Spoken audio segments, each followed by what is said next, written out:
રાધે રાધે, જય સિયારામ. આપણે શ્રી શ્રી ગયા પ્રસાદ પંડિતજીનું ચરિત્ર ચાલે છે. ગયા પ્રસાદ પંડિતજીના ચરિત્રમાં આપણે આચરણ ઉપર પ્રવચન ચાલતું હતું અને આચરણનો જે પાંચમો અર્થ છે એ પાંચમા અર્થ ઉપર આપણે પ્રવચન ચાલતું. હા આચરણનો પાંચમો અર્થ એવો અહીંયા કરવામાં આવ્યો છે કે આચર એટલે સ્તન થાય. વ્રજ ભાષામાં આચર એટલે સ્તન થાય છે અને ન એટલે છોડતા નહીં. હા મતલબ જ્યારે બાળક ભૂખ્યું થાય ત્યારે વ્રજ ભાષાની અંદર એમ બેનપણી બોલે કે અરી બેન તેરો લાલા રોઈ રહ્યો હે તું ઉनको આચર પીવાઈ દે.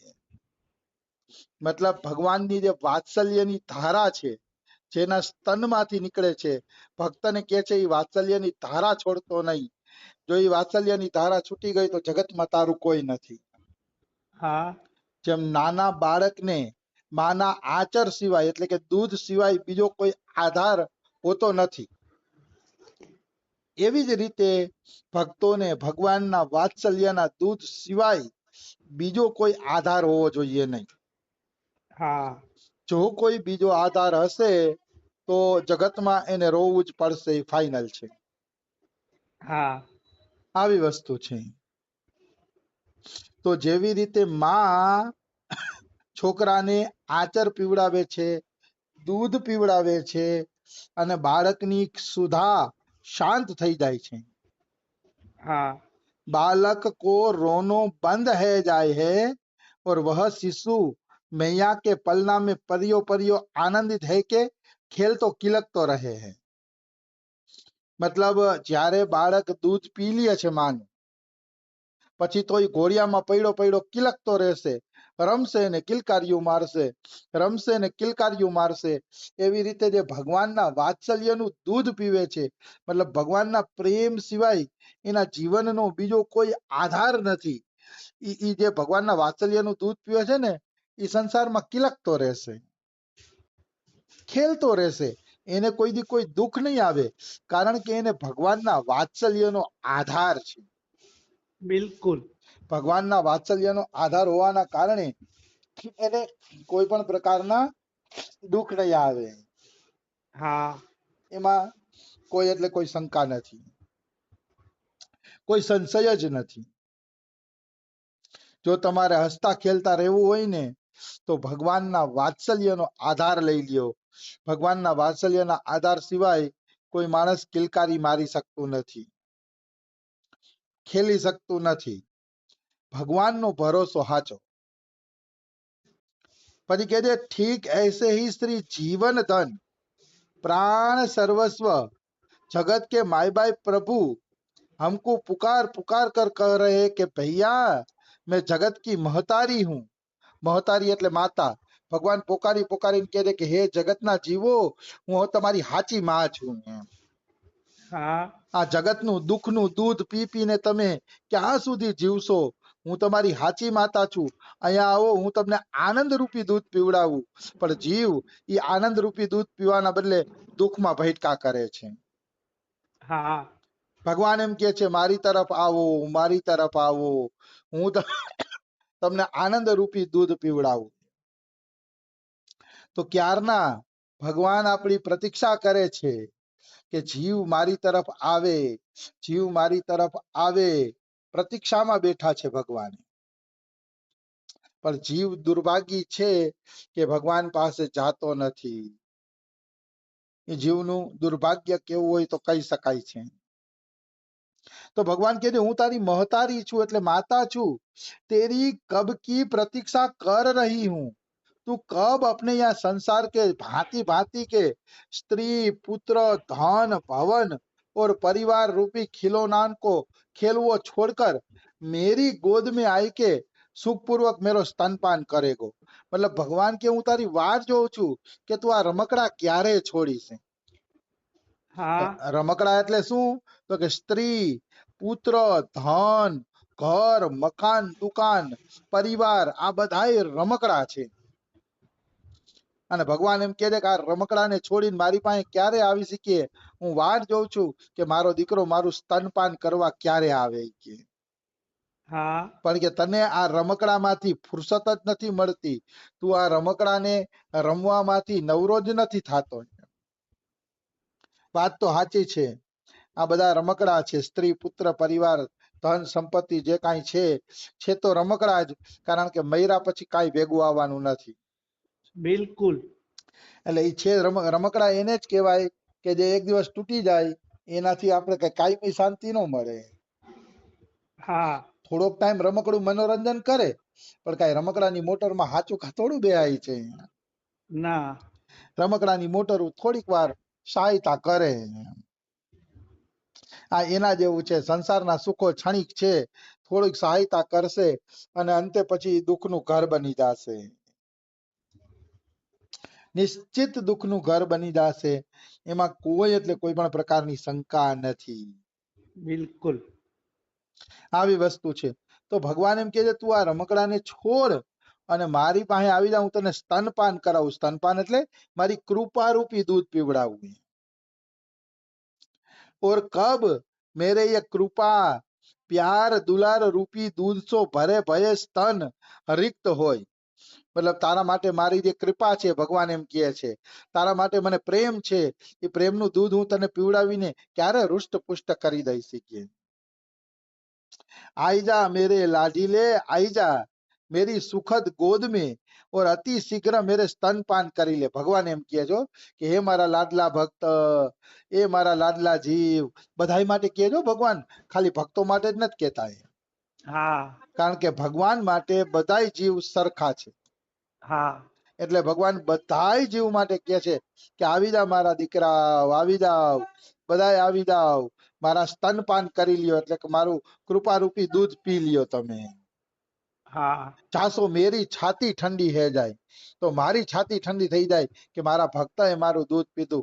જેમ બાળક જેટલું વધુ દૂધ પીશે ને એટલી જ માતાની છાતી ઠંડી થશે. હા ગમશે માતાને કે મારું બાળક મારું દૂધ પીવે છે. એવી જ રીતે ભક્ત જ્યારે ભક્તિ કરીને ભગવાનની કૃપા રૂપી દૂધ પીવે છે ને, તો ભગવાનની છાતી ઠંડી થાય છે કે હવે આ મારો ભક્ત હાચો. હા આ બધી વાતો કોણ સમજી શકે? જેને ભગવાનના સ્વભાવને જાણ્યો હોય એ લોકો જ આવી વાતોને સમજી શકે છે. બિલકુલ. આવી વસ્તુ છે. એટલે કહે છે કે આવી જાઓ, મારી પાસે આવી જાઓ. मेरे कृपा रूपी दूध सो तरामते भय स्तनन की झरनी शांत है जाए. मैं ऐसे अति आतुर हूं जैसे गाय अपने दूध सो भरे भये स्तन को अपने बछड़ा को पियावे आतुर आतुर હોય है. મતલબ હું એટલી આતુર છું કે જેવી રીતે કોઈ ગાય પોતાના વાછડાને દૂધ પીવડાવવા માટે આતુર હોય, ગાય પણ બિચારી એટલી જ આતુર હોય છે કે પોતાના વાછડાને दूध પીવડાવે. હા जब गाय के पूरे दिन वन में चरते चरते स्तन दूध सो भरी जाए है, तब वाकू खानो पीनो कछु अच्छो नहीं लगे है. बस हुकार मारती त्वरित गति सो धाई के अपने बछड़ा को ढूंढती भई घर आवे है. જ્યારે ગાય ચરવા જાય ને જંગલમાં, હા તો ચરતા ચરતા એના આંચળમાં આખા દીનું દૂધ ભરાણું હોય. તો આખા દીનું દૂધ ભરાય ને એટલે ઘરે આવી અને તરત જ ઈ જુએ છે કે મારું વાછડું ક્યાં છે. હા મારું વાછડું ક્યાં છે, હું મારા વાછડાને દૂધ પીવડાવી દઉં. એવા ભાવથી ગાય ઘરે આવે છે. પરંતુ अपने लाल को कठघरा में बंद देखी के सिर पटकी पटकी के द्वार को तोड़वे को प्रयत्न करे है, परंतु बिचारी द्वार હું નહીં તોડી પાવે है. પછી ઓલું છે દરવાજો બંધ હોય ગૌશાળાનો કેનો, તો ગૌશાળાના દરવાજામાં ગાય માથું મારે છે હા કે આ દરવાજો તૂટી જાય ને તો મારા વાછડાનું દૂધ પીવડાવવું. કારણ કે આખા દીનું દૂધ ભેગું થયું હોય એટલે ભાવ પણ હોય કે વાછડાને દૂધ પીવડાવવું. હા તો ઈ દરવાજો તોડવાનો પ્રયત્ન કરે છે ગાય, પણ દરવાજો તૂટતો નથી. દરવાજો તૂટતો નથી અને એ પોતાના વાછડાને દૂધ પીવડાવી શકતી નથી. हाँ ऐसे ही तोकू सांसारिक कामना रूपी कटघरा में बंद देख के तो सो नहीं मिल पाई रही हूं. ભગવાન એમ કહે કે કેવી રીતે તું આ સંસારના કટઘરામાં બંધ છો. આ સંસારનો કટઘરો છે ને માયાનો, આ મારું આ મારું આ મારું, એ કટઘરામાં એવા બંધ છી કે ભગવાનને આપણે દૂધ તો પીવડાવવું છે વાત્સલ્ય રૂપી, પણ હવે આ કટઘરો, આ ચારેકોર આપણે સાંસારિક વાસનાઓની દિવાલ કરી છે, એ દિવાલ તૂટે તો ઈ આપણે દૂધ પીવડાવવા આપણી પાસે આવી શકે ને, ગાયની જેમ. हाँ આપણે ઓલા વાસનાની દિવાલો જ એવી મોટી કરી દીધી છે કે ભગવાનના આંતરમાં તો દૂધ ભરાયેલું છે, એને પીવડાવવું છે, પણ આપણે એવા સાંસારિક કટઘરામાં બંધ છીએ કે ઈ માં આપણી પાસે દૂધ પીવડાવવા માટે પહોંચી શકતી નથી. हाँ ઈ પહોંચી જાય એવું જો કરવું હોય ને તો આ સાંસારિક દિવાલો તોડવી પડશે, તો ઈ ગાય રૂપી માં, ભગવાન રૂપી માં આપણે દૂધ પીવડાવવા માટે આપણી પાસે પહોંચી શકશે. એમાં કોઈ એટલે કોઈ શંકા નથી. સાંસારિક દિવાલો તો બધાએ મોહની તોડવી જ પડશે. અહીંયા મોહની દિવાલો તોડવી એટલે ઘર છોડવાની વાત નથી, ઘર છોડવાની વાત નથી. મોહની દિવાલો તોડવી પડશે માને કે આસક્તિ ભગવાનમાં, પ્રેમ ભગવાનમાં અને સેવા બધાયની, સેવા સંસારની. રામસુખદાસજી એમ કહે છે કે સંસાર સેવા માટે છે અને હૃદયમાં પ્રેમ કરવા માટે ભગવાન છે. મને એનું વાક્ય ગમે છે રામસુખદાસજીનું, સેવા સંસારની, પ્રેમ ભગવાનને, બસ આટલું કર્યો એટલે ઘણું. આવી વસ્તુ છે. તો ભગવાન જુએ છે કે તમે સંસારી કટરઘરામાં બંધ છો, શું કરવું ભગવાનને હવે. काहू काहू गाय को सबरे द्वार मुक्त मिले हैं तो वह सूधी अपने लाल के निकट पहुंची के वाके सबरे शरीर को जीवा सो चाट चाट के बड़े प्यार दुलाल सो स्तनपान कराई दे है. અને કોઈ ગાયના દરવાજા ખુલ્લા હોય ગૌશાળાના તો ગાય સીધી અંદર ઘૂસી જાય છે અને પોતાના વાછડાને ધરાઈ ધરાઈને સ્તનપાન કરાવે છે, हाँ ધરાઈ ધરાઈને દૂધ પીવડાવે છે, કારણ કે દરવાજા ખુલ્લા હોય છે. દરવાજા ખુલ્લા હોય એટલે ધરાઈ ધરાઈને એને સ્તનપાન કરાવે છે અને ચાટી ચાટીને સ્તનપાન કરાવે છે. આવી જ રીતે જો તમે સાંસારિક બંધનોની દિવાલ તોડી નાખશો તો ભગવાન પણ તમને ચાટી ચાટીને સ્તનપાન કરાવશે, हाँ ખૂબ પ્રેમ આપશે, ખૂબ દુલાર આપશે ચાટી ચાટીને. પણ તમે આ સાંસારિક બંધનો તોડો તો ખરા એમ. કારણ કે ઠીક યાઉસો કોટી ગુના આતુરતા ભગવાન में है. મતલબ ગાયને વાછડાને દૂધ પીવડાવીને જેટલી આતુરતા હોય ને એના કરતા કરોડ ગણી આતુરતા તો ભગવાનને છે. हाँ એના કરતા કરોડ ગણી આતુરતા ભગવાનને છે આપણા જેવા જીવોને દૂધ પીવડાવવાની. આપણે તો શું આતુરતા હશે, કોઈ આતુરતા નથી. ભગવાનને એટલી આતુરતા છે કે જીવ મારી પાસે આવે, કરોડ ગણી આતુરતા છે, એમાં કોઈ એટલે કોઈ શંકા નથી. એ તો જયારે આપણે ભગવાનનો સ્વભાવ જોશી, જ્યારે ભગવાનના સ્વભાવના દર્શન કરશી એના સાક્ષાત્કાર પછી, ત્યારે આપણે ખબર પડશે કે ભગવાન આપણે મળવા માટે જેટલા આતુર હતા ને એટલા આતુર આપણે એના માટે નથી. हाँ એટલા આતુર આપણે એના માટે નથી, એ આપણે ત્યારે ખબર પડશે નિશ્ચિત. એમાં કોઈ એટલે કોઈ શંકા નથી. આમ પણ ઈશ્વરનું વાત્સલ્ય આપણા કરતા તો વધુ જ હોય. ગાયને જેટલું દૂધ પીવડાવવાનું હોય ને એટલું વાછડાને થોડું પીવાનું હોય. हाँ ગાય જેટલું વાત્સલ્ય થોડું વાછડામાં હોય. વાછડું તો ચરીને ખાતું હોય ને બેઠું હોય, એટલે ગાયને વાત્સલ્ય વધુ હોય છે, એમ પ્રભુને ભક્તો પ્રત્યે વાત્સલ્ય વધુ હોય છે. એમાં કોઈ એટલે કોઈ શંકા નથી, કોઈ સંદેહ જ નથી. આવી વસ્તુ છે.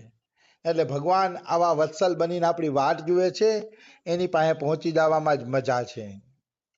તો સમય થઈ ગયો છે, બીજું આપણે કાલે લઈ લેશી. રાધે રાધે, જય સિયા રામ. राधे राधे।